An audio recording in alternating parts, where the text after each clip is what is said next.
Minute ਜੀ ਸ਼ੁਰੂਆਤ ਕਰ ਲਈਏ ਬਿਜਲੀ ਸੋਧ ਬਿੱਲ ਤੋਂ। ਬਿਜਲੀ ਸੋਧ ਬਿੱਲ ਦੇ ਰੌਲੇ ਦੇ ਦਰਮਿਆਨ ਮੁੱਖ ਮੰਤਰੀ ਕੇਂਦਰੀ ਮੰਤਰੀ ਪਿਊਸ਼ ਗੋਇਲ ਨੂੰ ਮਿਲੇ ਨੇ ਜੀ। ਹਾਂ, ਬਿਲਕੁਲ ਜੀ।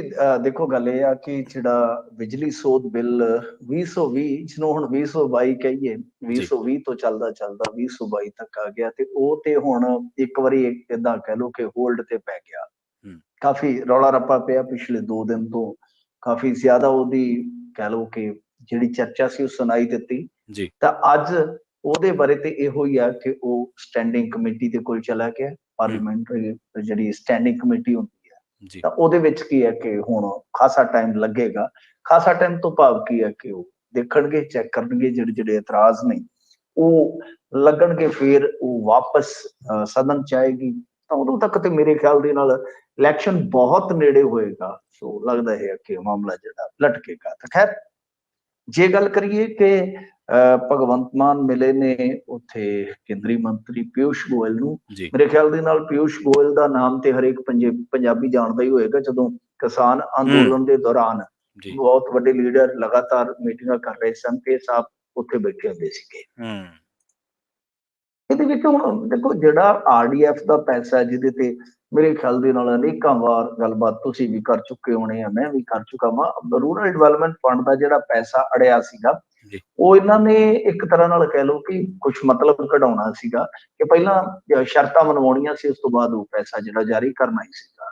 ਹੂੰ ਤਾਂ ਇਹਨਾਂ ਨੇ ਜਦੋਂ ਮਤਲਬ ਕਿ ਮਾਨ ਸਾਹਿਬ ਹੋਰਾਂ ਨੇ ਆ ਕੇ ਸੱਤਾ ਸੰਭਾਲੀ ਤੇ ਇਹਨਾਂ ਨੇ ਉਹ ਚੇਂਜ ਕਰ ਦਿੱਤਾ ਸੀਗਾ, ਜਿਹੜਾ ਉਹ ਕਰਵਾਉਣਾ ਚਾਹੁੰਦੇ ਸੀਗੇ। ਹੂੰ ਉਹਦੇ ਹੂੰ ਚ ਕੀ ਸੀਗਾ ਕਿ ਬਈ ਤੁਸੀਂ ਅਸੈਂਬਲੀ ਦੇ ਵਿੱਚ ਲਿਆ ਕੇ ਤੇ ਮੋਹਰ ਲਾ ਦਿਓ ਕਿ ਜਿਹੜਾ ਰੂਰਲ ਡਿਵੈਲਪਮੈਂਟ ਦਾ ਪੈਸਾ ਹੈ ਉਹ ਤੁਸੀਂ ਕਰਜ਼ ਮਾਫੀ ਵਰਗੀ ਯੋਜਨਾ ਚ ਨਹੀਂ ਲਾਓਗੇ। ਮਤਲਬ ਕਿ ਜਿੱਥੋਂ ਪੈਸਾ ਆਇਆ, ਜਿਸ ਮਕਸਦ ਵਾਸਤੇ ਆਇਆ, ਜਿਸ ਮਕਸਦ ਵਾਸਤੇ ਉਹ ਇਕੱਤਰ ਕੀਤਾ ਗਿਆ, ਜੀ ਤਾਂ ਤੁਸੀਂ ਉਹਨੂੰ ਉੱਥੇ ਹੀ ਖਰਚ ਕਰੋਗੇ। ਤਾਂ ਇਹਨਾਂ ਨੇ ਲਿਖਤੀ ਲੈ ਆਂਦਾ ਸੀਗਾ ਸਦਨ ਦੇ ਵਿੱਚ, ਹੂੰ ਤਾਂ ਗੱਲ ਹੀ ਖਤਮ ਹੋ ਗਈ।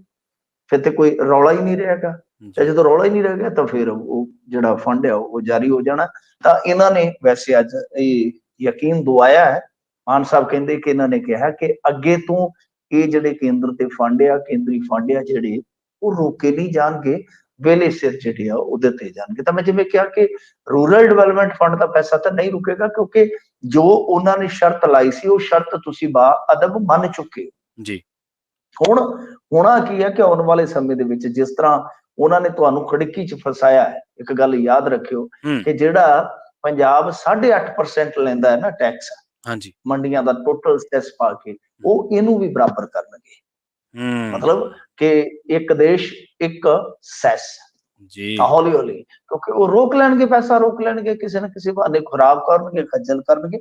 ਟੈਕਸਾਂ ਦਾ ਕੇਂਦਰੀਕਰਨ ਇਸੇ ਤਰ੍ਹਾਂ ਹੀ ਸਭ ਖਤਰਨਾਕ ਹੁੰਦਾ ਹੈ। ਤਾਂ ਹੂੰ ਖੈਰ, ਦੂਜੀ ਗੱਲ ਜਿਹੜੀ ਹੈ ਇਹਨਾਂ ਨੇ ਉੱਥੇ ਕਹੀ ਕਿ ਮੱਤੇਵਾੜਾ ਜੰਗਲ ਦੇ ਵਿੱਚ ਜਿਹੜਾ ਉਹ ਲੱਗਣਾ ਸੀਗਾ ਟੈਕਸਟਾਈਲ ਪਾਰਕ ਵਾਲਾ ਪ੍ਰੋਜੈਕਟ, ਜੀ ਤਾਂ ਉਹਨਾਂ ਨੇ ਕਿਹਾ ਮਾਨ ਸਾਹਿਬ ਨੇ ਕਿ ਉਹਨੂੰ ਅਸੀਂ ਹੱਥੋਂ ਜਾਣ ਨਹੀਂ ਦੇਵਾਂਗੇ। ਮਤਲਬ ਕਿ ਉਹਦੇ ਵਾਸਤੇ ਬਦਲਵੇਂ ਥਾਂ ਜਿਹੜੇ ਆ ਉਹ ਸਾਡੇ ਕੋਲ ਹੈਗੇ ਨੇ, ਕੁਝ ਹੋਰ ਬਦਲ ਹੈਗੇ ਆ, ਤਾਂ ਉਹ ਪ੍ਰੋਜੈਕਟ ਅਸੀਂ ਆਪਣੇ ਹੱਥੋਂ ਖਿਸਕਣ ਨਹੀਂ ਦੇਣਾ। ਇਹ ਇੱਕ ਤਰ੍ਹਾਂ ਨਾਲ ਕਹਿ ਲਓ ਕਿ ਇੱਕ ਅੱਛੀ ਖਬਰ ਆ।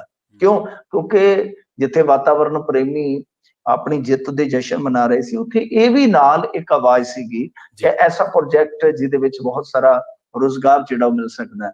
ਤਾਂ ਜੇ ਉਹ ਕਿਸੇ ਅੱਛੇ ਥਾਂ ਤੇ ਲੱਗ ਜਾਂਦਾ ਜਿੱਥੇ ਵਾਤਾਵਰਣ ਨੂੰ ਕੋਈ ਨੁਕਸਾਨ ਨਹੀਂ ਹੈ, ਜਿੱਥੇ ਪਾਣੀ ਨੂੰ ਕੋਈ ਨੁਕਸਾਨ ਨਹੀਂ ਹੈਗਾ, ਤਾਂ ਫਿਰ ਸਾਨੂੰ ਕੋਈ ਮਾੜਾ ਵੀ ਨਹੀਂ ਹੈ। ਹੁਣ ਇਹਨਾਂ ਨੇ ਅੱਜ ਮੇਰੇ ਖਿਆਲ ਦੇ ਨਾਲ ਉੱਥੇ ਗੱਲਬਾਤ ਕਰਕੇ ਕੋਈ ਗੁਫ਼ਤਗੂ ਕੀਤੀ ਹੋਏਗੀ, ਤਾਂ ਉਹਦੇ ਵਿੱਚ ਵੀ ਇਹਨਾਂ ਨੇ ਇੱਕ ਭਰੋਸਾ ਜਤਾਇਆ, ਜਾਂ ਕਹਿ ਲਓ ਕਿ ਭਰੋਸਾ ਦਵਾਇਆ ਵੀ ਹੈ ਕਿ ਉਹ ਪ੍ਰੋਜੈਕਟ ਸਾਡੇ ਕੋਲ ਹੀ ਰਹੇਗਾ।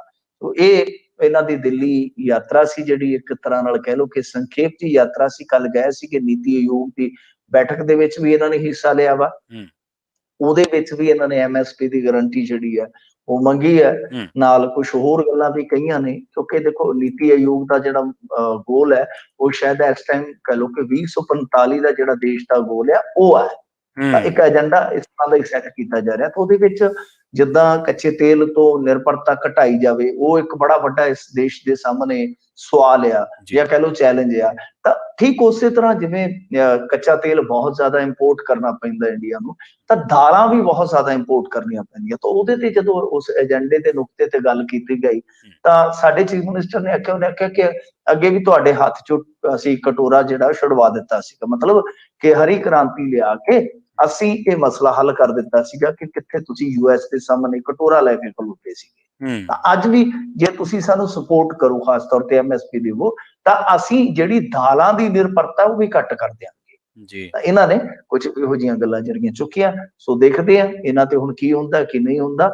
ਉਦਾਂ ਵਧੀਆ ਰਹੀ ਇਹਨਾਂ ਦੀ ਯਾਤਰਾ, ਪਰ ਜਿੱਦਾਂ ਕਹਿ ਲਈਏ ਕਿ ਇੱਕ ਬੜਾ ਵੱਡਾ ਸਵਾਲ ਹਮੇਸ਼ਾ ਜਿਹੜਾ ਬਣਿਆ ਰਹਿੰਦਾ ਹੈ ਕਿ ਕੀ ਸਾਰਾ ਕੁਝ ਜਿਹੜਾ ਚੀਫ ਮਿਨਿਸਟਰ ਜਿਵੇਂ ਦਿੱਲੀ ਦੇ ਨਾਲ ਇੱਕ ਤਰ੍ਹਾਂ ਨਾਲ ਕਹਿ ਲਓ ਕਿ ਪੰਜਾਬੀਆਂ ਦੀ ਵੈਸੇ 57 ਰਹਿੰਦੀ ਹੈ ਕੇਂਦਰੀ ਤਾਕਤ ਦੇ ਨਾਲ, ਤਾਂ ਕੀ ਉਹ ਸਾਰਾ ਮਸਲਾ ਜਿੱਦਾਂ ਹੁਣ ਇਹ ਕਹਿ ਰਹੇ ਭਰੋਸਾ ਜਤਾ ਰਹੇ ਕਿ ਸਾਰਾ ਕੁਝ ਸਮੂਥਲੀ ਅੱਗੇ ਚੱਲੇਗਾ ਜਾਂ ਫਿਰ ਕੋਈ ਨਾ ਕੋਈ ਇਸ ਤਰ੍ਹਾਂ ਦਾ ਵਾਵਰੋਲਾ ਜਿਹੜਾ ਉੱਠੇਗਾ।